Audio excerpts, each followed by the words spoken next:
go.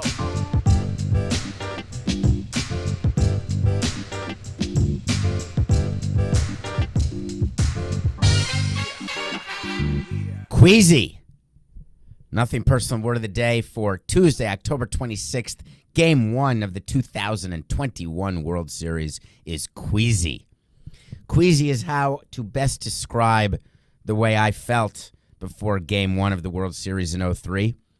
Queasy is when you're slightly nervous or worried about something, and it can induce a feeling of nausea. There's two types of people, right? People who eat when they're nervous and people who don't. I'm a don't. The feeling of queasiness is the feeling that there is nothing you can do. I'm a control freak. It's how I ran a team. It's how I've run my life, business and personal. It doesn't always work out personally. From a business standpoint, it tends to do well. But you can't control the most important part of your business. Think about this business that we're in baseball. When you are involved in a company that sells things and they don't sell, then you made a mistake. You have the wrong product. You have the wrong sales team. You have the wrong sales strategy. You have the wrong distribution. You have the wrong marketing. There is a way that you can analyze what went wrong and try to fix it. When you run a baseball team, you do all of those things to get ready. You make it to the World Series, which is the goal every year. And then the game starts, and there's not one thing you can do to control the outcome. Now, you could say, oh, you could have gotten better players. You could have had a higher payroll. But that's a bunch of horse hockey. The reality is, once the game starts, it doesn't matter whether you have a $200 million payroll or a $20 million payroll. It matters where, I swear to you, this is what matters. Watch the World Series for the next 4 to 7 games and just look at ground balls. Just only look at ground balls. And if the defender is not exactly where the ground ball goes, then it's a base hit. And if it is where the defender is, it's a double play when there's a man on first. And the difference between a base hit and a double play is pretty big. How about the human side of a baseball game that you can't control? A mental error, a physical error. You can get angry. You can demand physical errors as being okay. We always were okay with physical errors because what are you going to do? It's sports. There's nothing you can do. An error happens. We tried to eliminate all mental errors. Be in the right place at the right time. Keep your head in the game. Stay focused. But imagine the lack of control as a president of a team watching a game unfold, knowing that you've scripted who the pitching is going to be, what the matchups are, what the numbers say should happen. But then it has to actually happen. And when it doesn't, there's nothing you can do. And if you lose the World Series, all of the excitement of winning the pennant, all the excitement of managing in the All-Star game the next year, of sending your coaches to the All-Star game, of increasing your season tickets prices the next year because you had a good team, having a little extra payroll to waste on a player who's not going to be good, or re-sign one of your heroes from the season because the fan base wants you to. It's striking a nerve, right? All of that goes away if you are the loser. Who remembers the losers? So queasy was a feeling that I had, and I remember clear as day the morning of October 25th, which was Game 6. But I want to go back because we're not up to Game 6 yet. That was a clinching game. I want to take you back to Game 1. Game 1 was on I believe it would have been Tuesday as well. Let's just make sure I did the math right. Tuesday, Wednesday, Friday, Saturday, Sunday, Tuesday. So it would have been Tuesday, October 18th, would have been Game 1, 2003. Woke up in the Hyatt Hotel, 42nd and Lex. Had the itinerary in front of me so I knew what time bus time was. Bus time. It was a Saturday? Oh, I guess if Tuesday's... Did we? No. Hold on, Coca. I mean, I'm happy to redo this show, but I thought we won on October 25th. Oh, was there a... No? Anyway. Okay. Saturday, October 18th. That can't be. That means we won in Yankee Stadium on a Saturday night, October 25th. Is that right? Because the World Series started on a Saturday? Okay, there it is. I knew it would have been a week, but I guess the World Series started Saturday. Thank you, Coca. All right, you can just wipe all that. 14. Here we go. Re-in, wipe it. 14, 20, 69. So I remember so well waking up Saturday, October 18th, Game 1 of the 2003 World Series, knowing that when the bus was coming, because that's what happens. You get an itinerary of what the schedule is for your road trip, and we were on a 2-day road trip to New York. And for a 7 o'clock game, you generally have 2 buses, one at 1, one at 3. Remember, you're going to Yankee Stadium. Back then, there'd be 1 bus, 2 buses, even 3 buses. You knew that you had a bunch of other things you had to deal with on the day of the game. Even on the road, there were a lot of guests that we had to deal with, a lot of tickets that had to be dealt with the traveling secretary, whose name was Bill Beck. The first thing I did on Saturday the 18th was go to Bill Beck's suite. The traveling secretary gets a suite always, because that's what happens when you're a traveling secretary in baseball, is you, the manager, the president, the GM, and any player who pays the difference between a regular room and a suite. Those are the people who are in suites. The owner gets the presidential suite, but our owner lived in New York, so he was not in the team hotel in New York City. He was in his apartment. And went down, and there was a table that had all the tickets spread out, because then it was actual paper tickets. And you put those tickets, when you're the visiting team, into envelopes that have names on them, and then they go to will call. And so that was 2 hours of my day on Saturday, October 18th, was making sure I had a seating chart, both for home and away games of the World Series.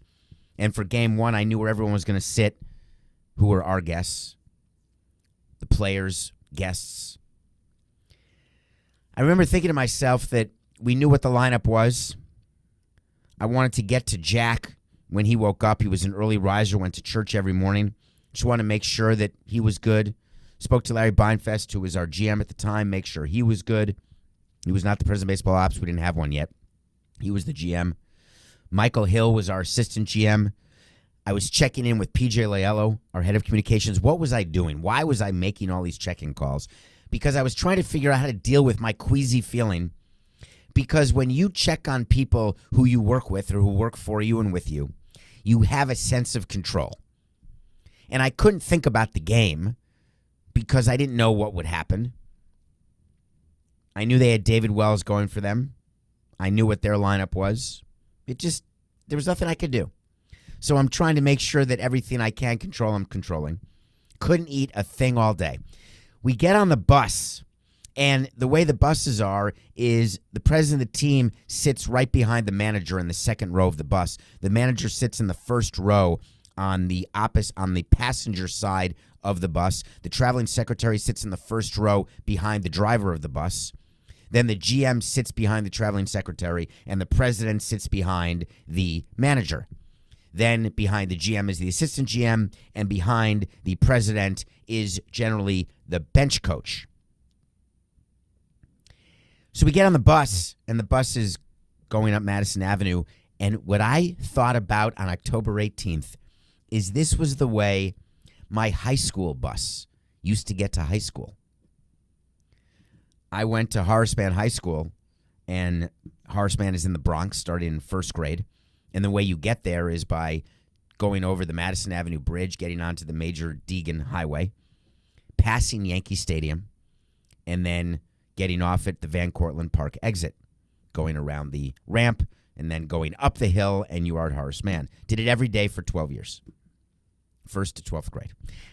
And I am on the bus, not the school bus, now a World Series participating team bus, as president of the team, as wait for it, a 35-year-old.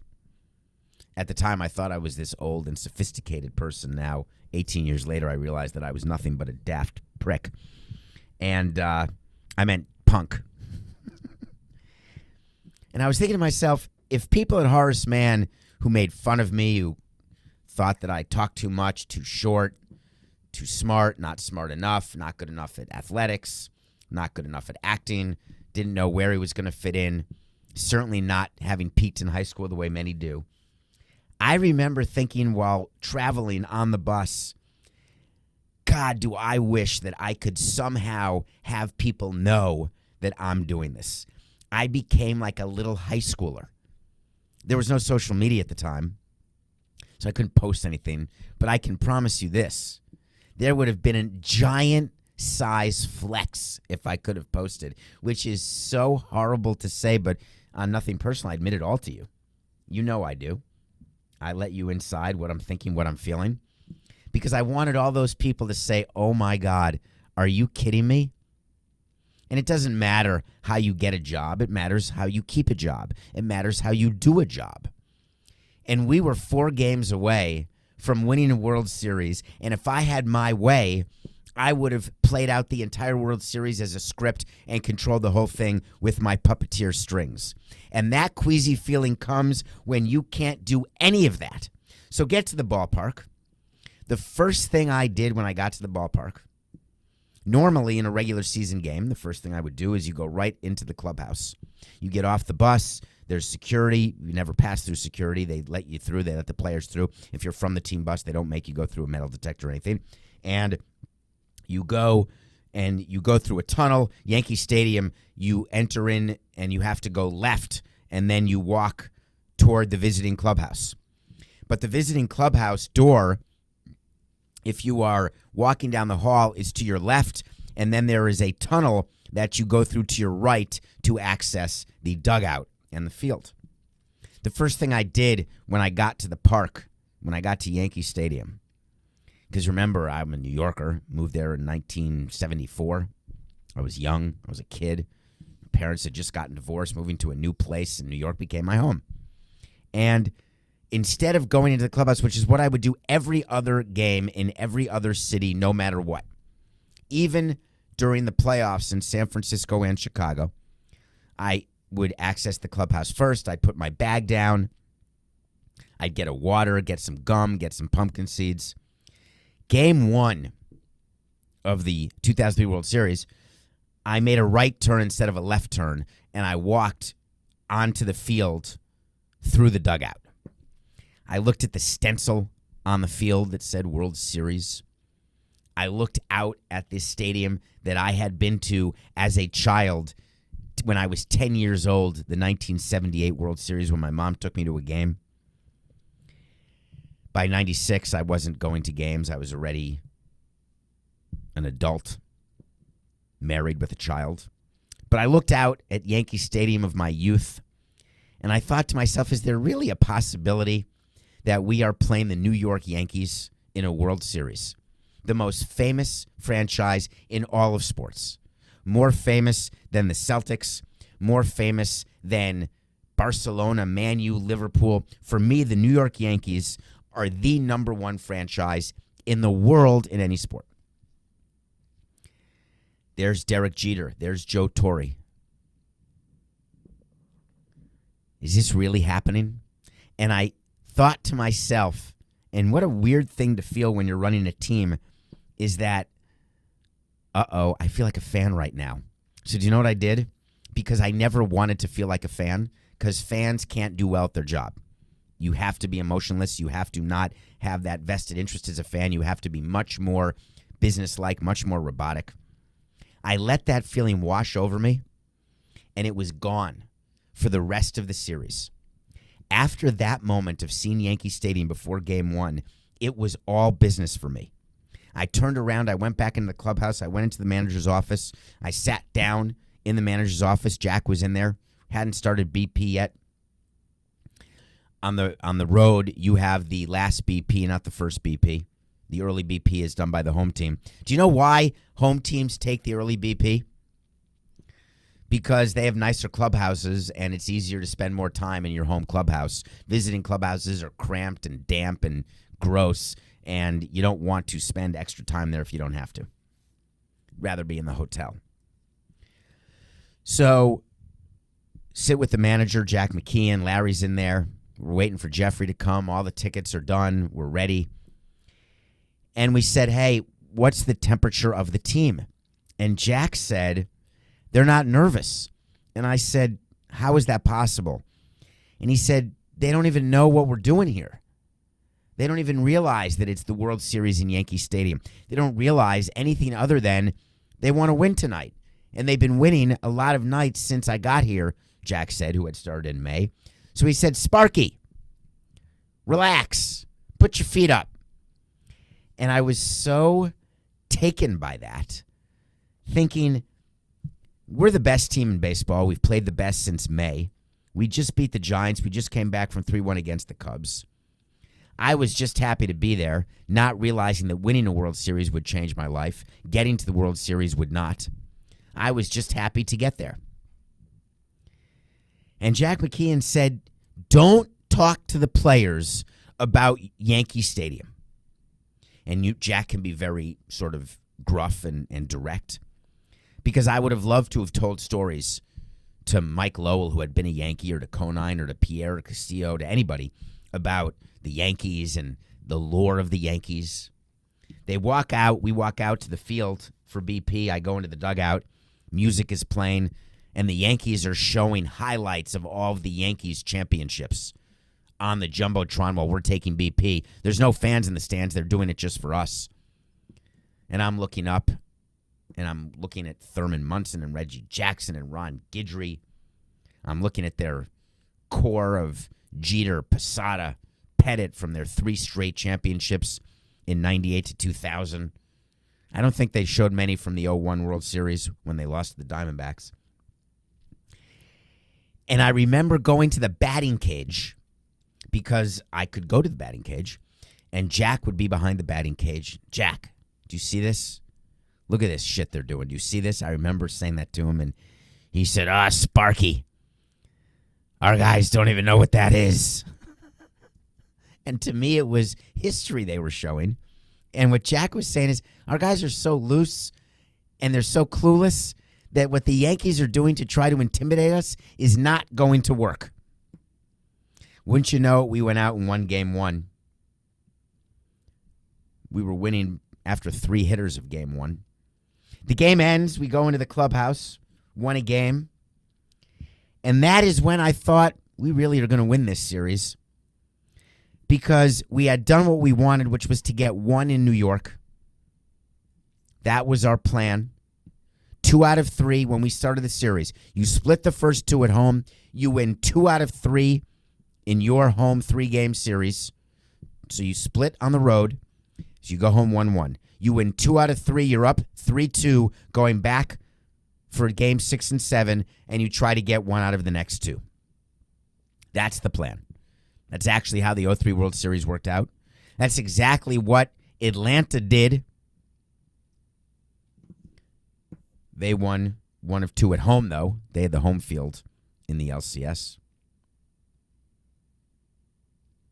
So it's not at all what Atlanta did. I don't even know why that was in my head. Atlanta did none of that. They won the first 2 at home. Forget that. What was I thinking about? Who just won 1 out of 2 on the road, and then 2 out of 3 at home, and then won game 6? Could that be Houston over the Red Sox? No, but Houston had the home field. Okay. I'm moving on right now because it's time. Right, Coca? World Series. Queasy was word of the day. Okay. So I've talked a little bit about what's happening with me in the World Series. The Braves and Astros are ready to go tonight. The eyes of the world are on the Braves and Astros, but there's some stuff going on behind the scenes that is disappointing me greatly, because I didn't want leaks about collective bargaining to start now.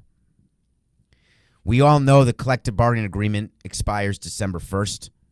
We all know it's only October 26th, and now the one thing you want as an owner and as a league is you want the focus on the field during the World Series. You don't want people talking about the sign stealing scandal from 2016, 17, 18, 19 with the Astros. You want people saying the Astros are in their 5th league championship series and their 3rd World Series in 5 years. You don't want people talking about The All-Star game that was pulled from Atlanta only 3 short months ago. Does anyone remember that story? Because of the voter suppression laws, and then the All-Star game was moved to Denver, which in theory has the same voter suppression laws. And I told you on Nothing Personal that Rob Manfred did not pull the All-Star game because of the voter suppression laws. He actually pulled the All-Star game out of Atlanta because the players said, we're not playing. And Rob said, uh-oh, we better move it. And the players said, thank you. I don't see many players on Atlanta or Houston saying we're not going to play the World Series in Atlanta. People are writing about that. Why is baseball holding the World Series in Atlanta when they wouldn't hold the All-Star game? Have the laws changed? No, they haven't changed. It's that the players changed. Believe me, the players will play in Atlanta. So that's being written about, and that's got to be frustrating for Rob Manfred. But then there was an article in the Associated Press written by a Horace Mann alum, by the way. Ron Blum went to Horace Mann. I like how we can go full circle on HM. Anytime I can work Horace Mann into the show, I like it. An article basically saying that baseball's 9th work stoppage is certain to start on December 2nd. First time in 26 years since 1995 there's going to be a work stoppage. Why are we writing this now? Who wanted this article out now? What's the purpose? Let's take a look at it from both sides. Let's start with the commissioner. National broadcast deals are locked up. He knows exactly where all 30 of his owners sit on all of the major bargaining issues. All those meetings have been done already. The commissioner knows exactly how far he can go in negotiating. He knows the hot buttons for 8 teams that can block a vote. It is all in a chart that Rob has. The reason why you would want an article out right now about a work stoppage and the freezing of the free agent market is the hope that free agents to be, the Carlos Correas of the world, the Freddie Freemans of the world, will say to their union, I don't want to wait till March or April or May to sign a deal. I want to get a free agent deal signed as quickly as possible. I want to get paid. I want my money guaranteed. I want to get it without any possible rule changes. I want teams to sign me before there's a change in the luxury tax threshold. Please do not have a free agent freeze. The players definitely don't want that. But the owners don't care. If I'm running a team, which I did, it doesn't matter if there's a work stoppage in December. I don't get revenue in the offseason. I have no ticket revenue coming in. I have no broadcast revenue coming in. All I have are expenses. And if there's a work stoppage, like when there's a break for COVID, I could furlough some sales people, which I wouldn't, but could, because that's like putting a finger in a dam. Owners don't start getting hurt with a work stoppage until games are missed.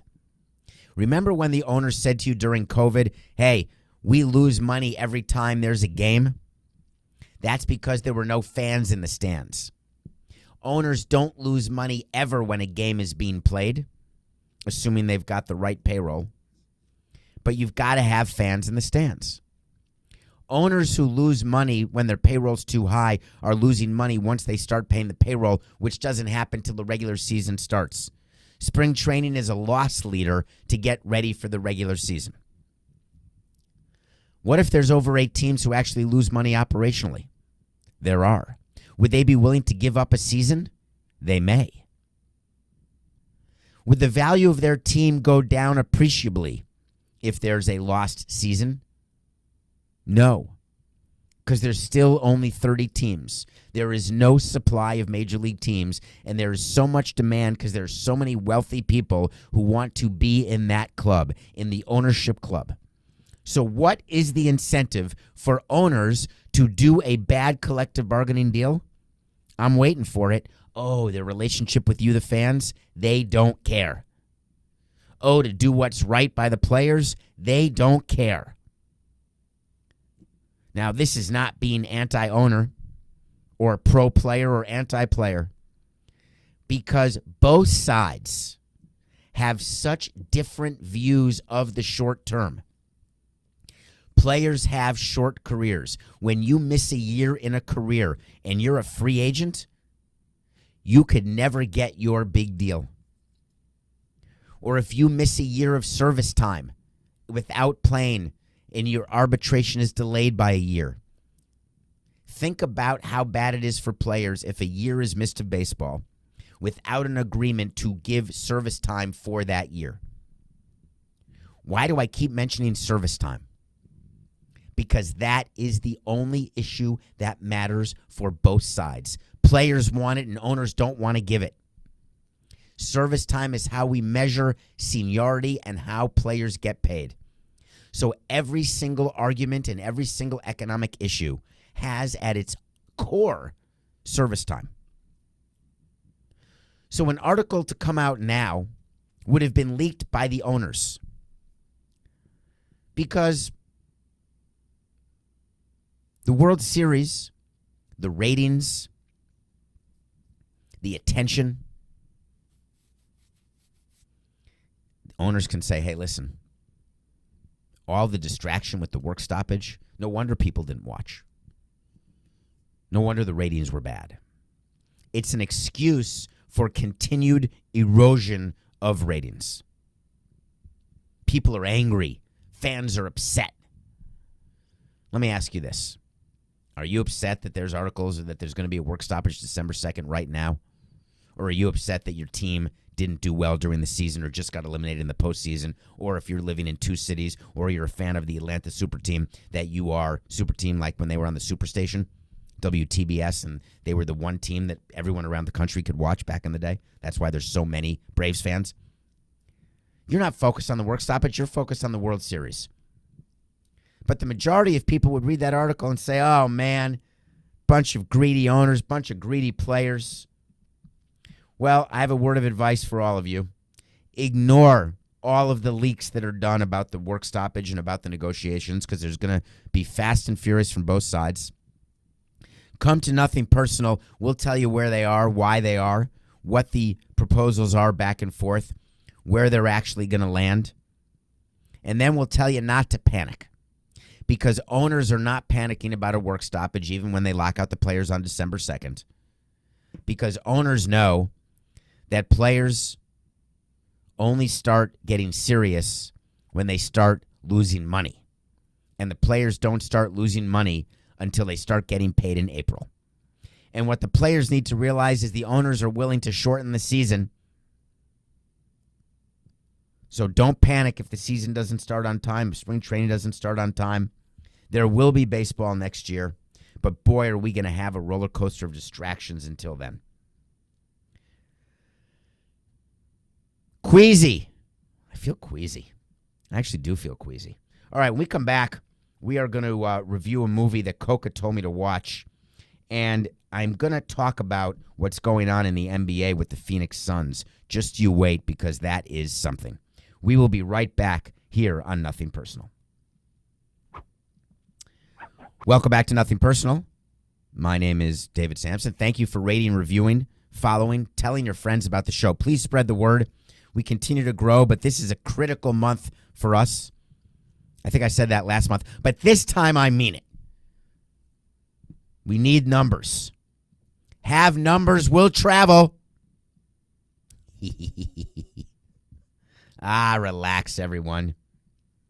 Watch a movie every day. Coca told me to watch Lorelei. We reviewed it a couple days ago. I don't remember when we did that. Was that this week, Coca, or last week? That was the one with Jenna Malone and Lev Schreiber's half-brother. He then told me to watch a movie called Blue Bayou. Blue Bayou stars Justin Chon, who wrote, produced, directed a movie about a 35-year-old man who is Korean. He was adopted by white parents, not granted citizenship because his parents didn't go for his own citizenship. He married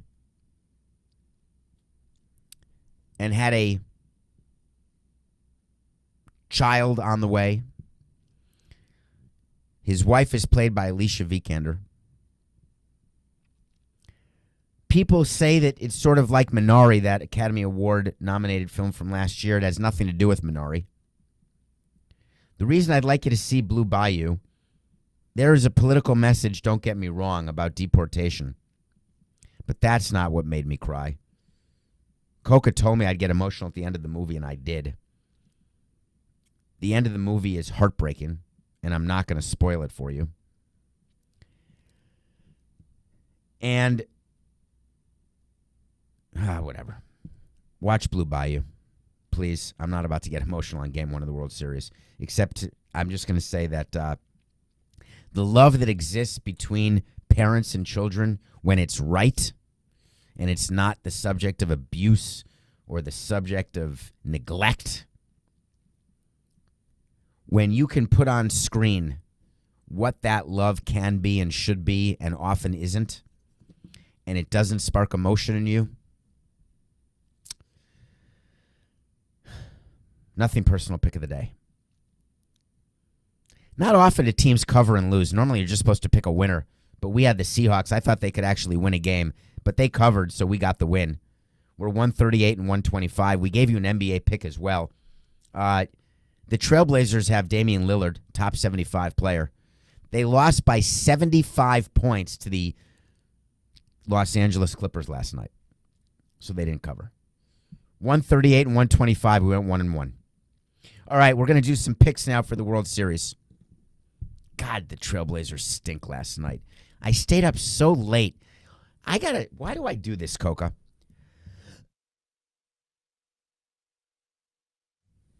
Can you explain to me why in picks of the day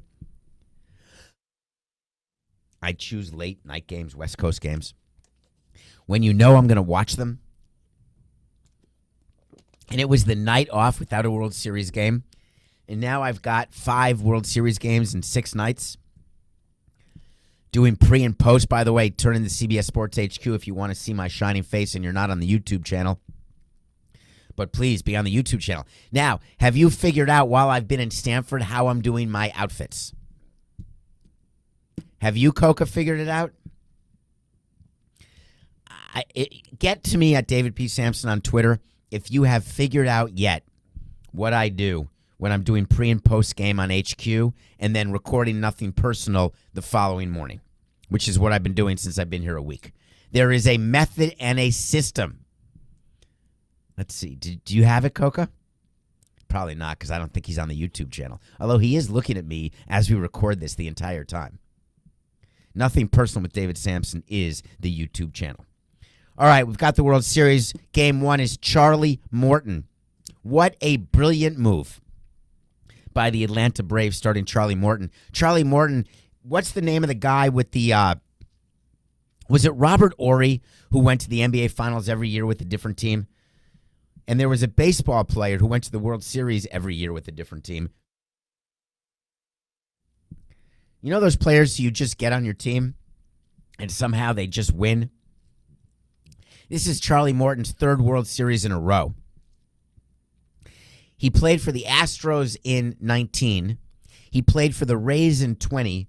And he plays for the Braves in 21. He actually beat the Astros in Game 7 of the LCS last year as a member of the Rays. Pretty cool. But why is it brilliant that he's pitching Game 1 against the Astros? Because what the Braves said to themselves is, if Morton can steal Game 1, we've got our ace Max Fried ready for Game 2. And it's counterintelligent, intuitive, not counterintelligent. Counterintuitive. That's funny, Coca. 796. It's counterintuitive to not start your ace who would have been on regular rest tonight, Max Fried. But when you can give your ace an extra day, start him in Game 2, and you've got a World Series grizzled veteran in Game 1 against their supposed ace, who did go 8 innings, Valdez, in the last Game 5 of the League Championship Series, but who had a terrible Game 1 of that same series. and you steal that game, you're all of a sudden up 1-0, and there's so much pressure on Houston to win game 2, and you've got Max Fried going. Guess what? For the Astros, tonight is like a game 7. You've got to win tonight. Hard stop. Braves. That's my pick. I believe that Charlie Morton will beat Framber Valdez. I believe that the lineup that everyone is making fun of because Houston is so deep from 1 to 7, you've got the batting champion batting 7th, for crying out loud. For crying out loud. You know I love you. I love the Braves. They were my least. Do you want me to rank? I'm going to give you the rank of the NL East teams I hated in order. Number 1, always was the Mets. Number 2, always was the Phillies. Number 3 was the Braves. Number 4 was the Nationals. 1, 2, 3, 4. Now, I didn't say always because when Frank Robinson managed the Expos, they were the number 1. He was always so mean to us. I like the Braves. I like their lineup, even without Acuna. Rosario, their trade deadline acquisition, the former Marlin, Robert Duvall. They've got Soler from the Royals at the deadline.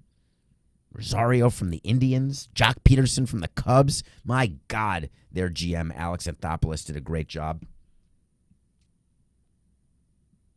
Freddie Freeman will be the MVP of this year's World Series.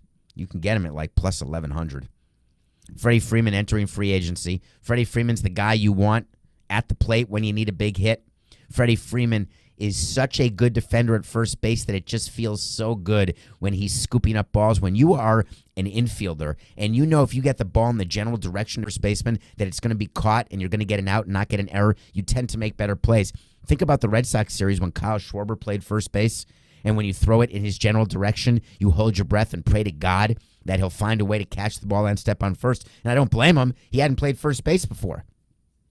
But the reality is, Freddie Freeman, it was like when we had Derek Lee. It's like a vacuum over there. Just get the ball near, and you've got yourself an out. These are 2 really good infields. This is going to be good baseball.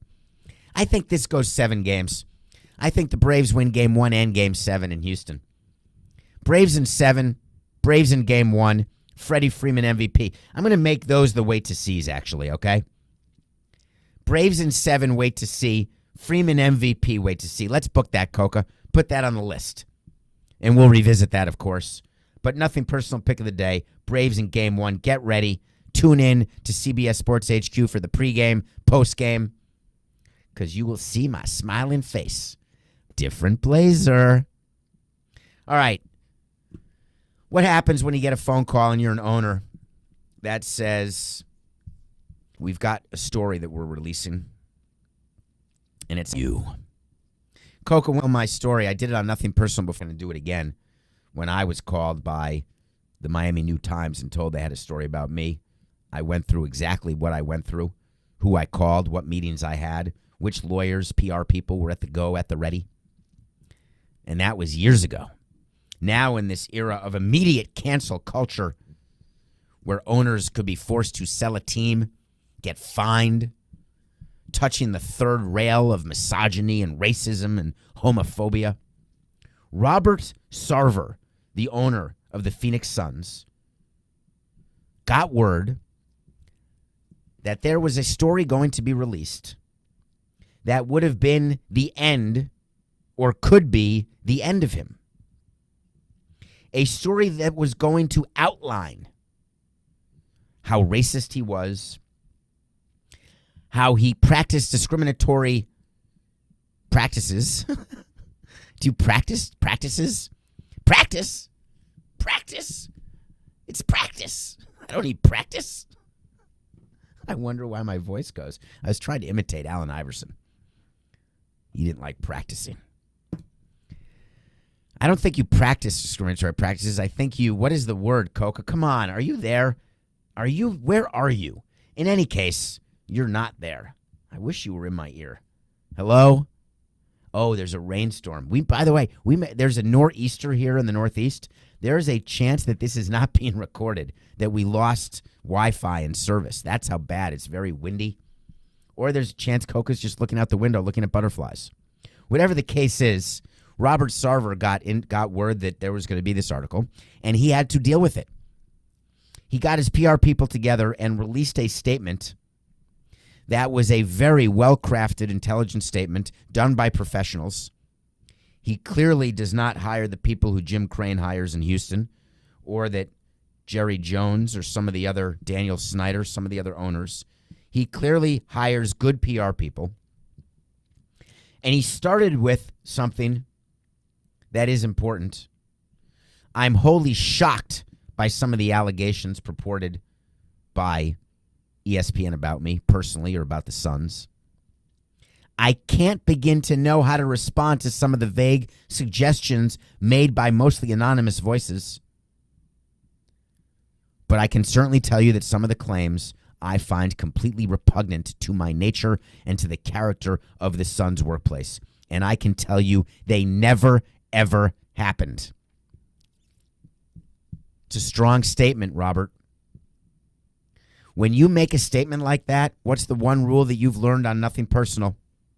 When you say something never, ever happened, you better be sure. Because everything's recorded. Everyone is paparazzi.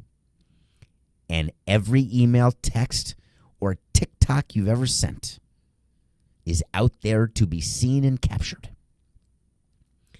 I would never, as president of a team, say that something never, ever happened. I would certainly say that I never did certain things, but I could never say that they didn't happen within my organization. He rejected any insinuation of personal or organizational racism or gender discrimination. As an owner of a team, you can't do that. You cannot say it didn't happen. You can reject the insinuation. Read into that statement. It sounds good with big words, right? I reject any insinuation of personal or organizational racism. I don't reject that it happened. I reject you insinuating that it happened. These words were chosen very carefully. But then I want to focus on another sentence that was part of his statement that concerned me, and I think about this every day. I don't begin to know how to prove something didn't happen. And it is difficult to erase or forget ugly accusations once they are made. That's the PR handbook of what to say when you're accused of something these days. And I have no good solution because I'm guilty. Nothing Personal is guilty. You're guilty. The media is guilty. Every single one of us reads an accusation and says to our friend, our coworker, our significant other, can you believe that guy? What a POS. It's an accusation.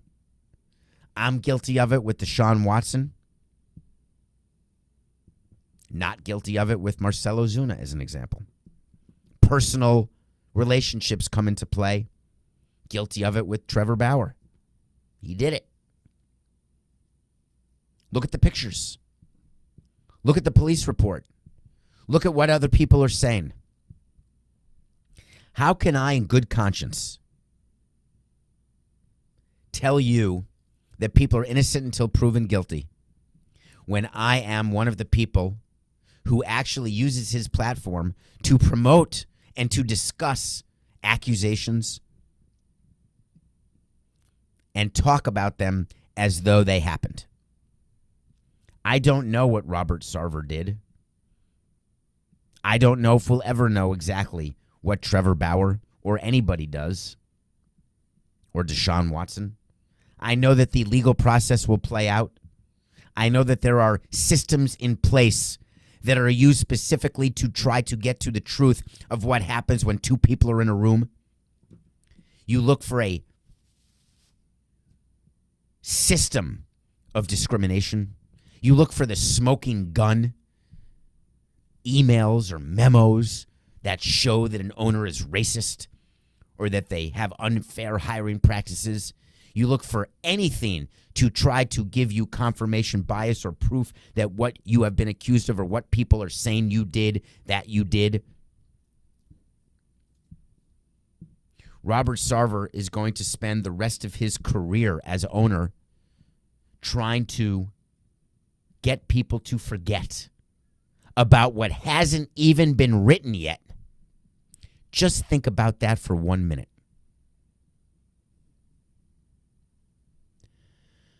World Series Game 1, that's our show today. Watch it. We will be back tomorrow. We'll talk about the game. Go Braves. Remember, it's just business. This is nothing personal.